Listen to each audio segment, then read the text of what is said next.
નમસ્કાર વિદ્યાર્થી મિત્રો, ધોરણ 12 વિષય આંકડાશાસ્ત્રના આ ઓનલાઈન એજ્યુકેશનમાં આપ સર્વે વિદ્યાર્થી મિત્રોનું હાર્દિક સ્વાગત છે. વિદ્યાર્થી મિત્રો, આપણે આંકડાશાસ્ત્રના ભાગ નંબર 2 માં ચેપ્ટર નંબર 5 વિકલનનો અભ્યાસ કરી રહ્યા છીએ, જેમાં આપણે પ્રીવિયસ લેક્ચરમાં વિધેયની મહત્તમ અને ન્યૂનતમ કિંમતના મેળવવાના દાખલાઓનો અભ્યાસ કર્યો હતો, જે 4 માર્ક્સમાં અતિ મોસ્ટ આઈએમપી એવી રીત છે. પ્રીવિયસ લેક્ચરના તમે આપણા દાખલાઓના સ્ટેપ પણ જોયા હતા, જે એક વખત આપણે અહીંયા ફટાફટ રિપીટ કરી લેશું, જેથી કરીને આજના લેક્ચરમાં સરળતા રહેશે. તો સૌપ્રથમ તમારે dy/dx મેળવવો પડશે. પ્રથમ ક્રમનું વિકલિત જરૂરી શરતમાં તમારે 0 લેવા પડશે. f' of x is equal to 0 અથવા dy/dx is equal to 0 લેવાના, જેથી કરીને x ની કેટલી કિંમત મળે? 2.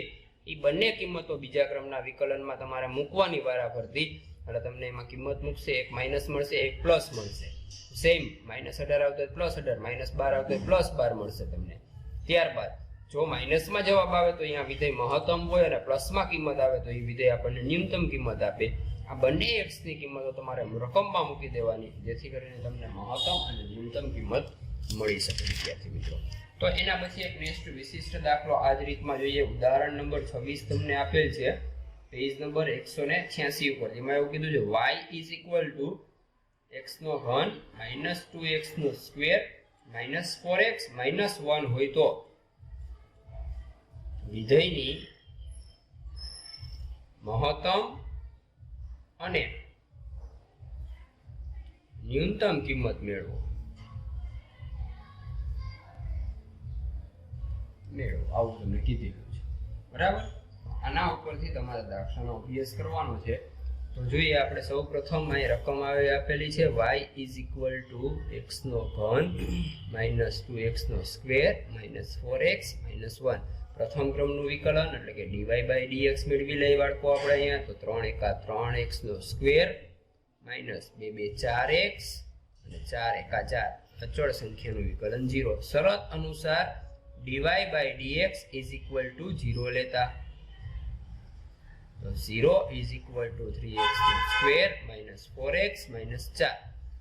બરાબર. 4 તેરીને 12, 12 ના એવા અવયવ પાડવાના છે કે બાદ બાકી કરતા તમને કેટલા મળવા જોઈએ? 4.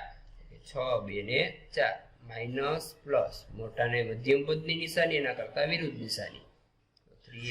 3x લખી નાખીએ, -6 + 2, 3 2 ને 6, એટલે અવયવ મળશે x - 2 અથવા 3x + 2 is equal to 0. એટલે x બરાબર માઇનસ છે, બરાબર ને આ બાજુ જાય એટલે +2,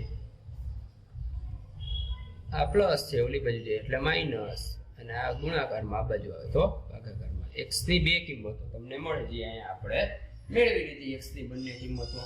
હવે આ x ની બંને કિંમતો તમારે બીજા ક્રમના વિકલનમાં મૂકવી પડશે. તો આપણે પ્રથમ ક્રમનું વિકલન અહીંયા લખી નાખીએ. dy/dx is equal to શું હતું કે 3x નો સ્ક્વેર -4x -4. આના નાના ક્રમનું બીજા ક્રમનું વિકલન, તો d2y/dx², 3 2 ને 6x -4 એકાને 4 મળી ગયું. હવે x ની બંને કિંમતો આમાં આપણે મૂકવી પડે, જેથી કરીને એક પ્લસ મળે અને એક માઇનસ મળશે બાળકો. તો જોઈ લઈએ અહીંયા x ની બંને કિંમત, એટલે x બરાબર 2 લેતા, તો 6 / 2 -4, 6 2 12, 12 માંથી 4 જાય એટલે આપણને અહીંયા મળે 8. કેવી કિંમત આવી? આ આપણે પ્લસ આવે તો એ આપણને કેવી કિંમત આપે? હંમેશા ન્યૂનતમ, જે આપણે અહીંયા કાઉન્સમાં લખી નાખશું. અને અહીંયા શરત અનુસાર એવું થશે d2y/dx² > 0. શરત આપણી આવી થાય, બરાબર. તો હવે x બરાબર -2/3 લઈ લેતા, અહીંયા +8, હવે -8 આવવા જોઈએ. તો કે 6 -2/3 -4, 3 2 ને 6, 2 2 4, પણ -4, કારણ કે પ્લસ માઇનસ માઇનસ, અને -4 માઇનસ પ્લસ, અને મોટા પદની નિશાની એટલે 8 આવી ગયા. આ આપણી માઇનસમાં જવાબ છે, એટલે મહત્તમ કિંમત આપશે. તો કે શરત આવી થાય d2y/dx² > 0. બરાબર. તો x ની બંને કિંમતો આપણે બીજા ક્રમના વિકલનમાં મૂકી. હવે આ બંને કિંમતો આપણે એના મૂળ વિધેયમાં મૂકશું, જેથી કરીને આપણે મહત્તમ અને ન્યૂનતમ કિંમત મેળવી શકીએ. જોઈ લઈએ એક વખત એના સાદા રૂપમાં. ધ્યાન આપજો અપૂર્ણાંક સંખ્યાવાળામાં. તો મૂળ વિધેયમાં કિંમત મૂકવી છે આપણે. તો મૂળ વિધેય આપણી પાસે આવું છે, y is equal to x નો ઘન માઇનસ 2x નો સ્ક્વેર માઇનસ 4x માઇનસ 1, જેમાં સૌ પ્રથમ x બરાબર 2 લેતા. 2 લેશો, અહીંયા ન્યૂનતમ કિંમત આપણને મળશે x બરાબર 2 આગળ. બરાબર, લેતા જ્યાં ન્યૂનતમ કિંમત મળે.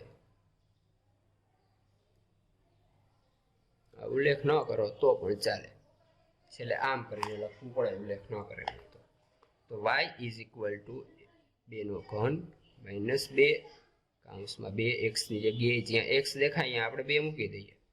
2 નો ઘન એટલે તો કે 8, 2 નો સ્ક્વેર એટલે તો કે 4, 4 દુને 8 માઇનસ 1, 8 માઇનસ 8 2 2 4, 4 દુ 8, 8 માઇનસ 1. આનું સાદું રૂપ આપો તમે એટલે તમને જવાબ મળશે માઇનસ 9.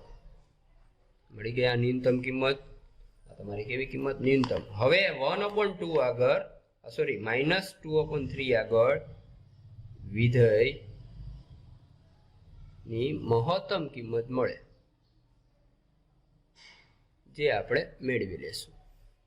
તો વિધેયમાં આપણે મૂકી દઈએ y is equal to minus 2/3 એનો ઘન માઇનસ 2x ની જગ્યાએ માઇનસ 2/3 એનો square minus 4 minus 2/3 minus 1.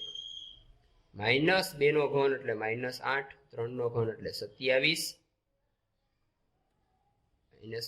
Minus 2 નો સ્ક્વેર એટલે 4 પ્લસ થઈ જાય, 3 નો વર્ગ એટલે 9, માઇનસ માઇનસ પ્લસ 4 દુને 8 ના છેદમાં 3 1, આના છેદમાં કાંઈ નહીં તો 1, માઇનસ 8 ના છેદમાં 27 માઇનસ 4 દુ 8, 8 ના છેદમાં 9, 8 ના છેદમાં 3, 1 ના છેદમાં 1. સૌથી મોટી સંખ્યા 27 છે ને, રસા પણ તમારો કેટલો મળશે? અહીંયા 27 મળશે. બરાબર, તો માઇનસ 8, 9 ને 3 વડે ગુણો ત્યારે 27 થાય, ઉપર 3 વડે ગુણવા આપણે એટલે 24, 8 તેરી 3 નવા 27, 8 નવા ને 72, એટલે 27 એકા 27, તો ઉપર 27 વડે ગુણવા પડે. ઉપરની બાદ બાકી માઇનસ 8 માઇનસ 24 પ્લસ 72 અને માઇનસ 27 કરશો એટલે બાળકો તમને મળશે 13, અને છેદમાં 27 ને 27 એમનો 8. તમારો શું થઈ ગયો? પ્લસમાં જવાબ મળી ગયો છે. બરાબર છે. તો આ રીતે તમે મહત્તમ અને ન્યૂનતમ કિંમત મેળવવાના દાખલાઓનો અભ્યાસ કરી શકો બાળકો. તો ખાસ ધ્યાન રાખો, પેલા સૌ પ્રથમ ક્રમનું વિકલન શરત લઈ લેવાની બરાબર 0, જેથી x ની બંને કિંમતો તમને મળશે. બંને કિંમતો બીજા ક્રમના વિકલનમાં મૂકો એટલે 1 માઇનસ અને 1 પ્લસ સેમ કિંમત મળશે.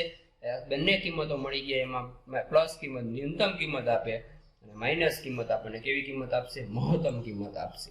તો આ રીતે તમે દાખલો ગણી શકો. ને અહીંયા આમ લખી શકીએ કે આમ વિધેયની ન્યૂનતમ કિંમત -9 અને મહત્તમ કિંમત 13/27 મળે તેમ કહેવાય. તો વિદ્યાર્થી મિત્રો, સેક્શન F માં તમને દાખલા નંબર 1 આપેલો છે, તમારે જે આ રીતે ગણવાનો રહેશે. બીજો, ત્રીજો, આ બંને દાખલાઓ જે આપેલા છે એ તમારે આ રીતે પ્રેક્ટિસમાં હોમવર્કમાં ગણવાના રહેશે, જે આ 4 માર્ક્સમાં બોર્ડમાં પૂછાયેલા છે. અને આ બધા પેજ નંબર તમને 199 ઉપર આપેલા છે. તો વિદ્યાર્થી મિત્રો, આજે આપણે આટલું રાખશું. નેક્સ્ટ લેક્ચરમાં આપણે સીમાંત આવક અને સીમાંત ખર્ચ મેળવવાના દાખલા તરફ આગળ વધીશું. તબ તક કે લીએ જય હિન્દ, જય ભારત, જય જય ગરવી.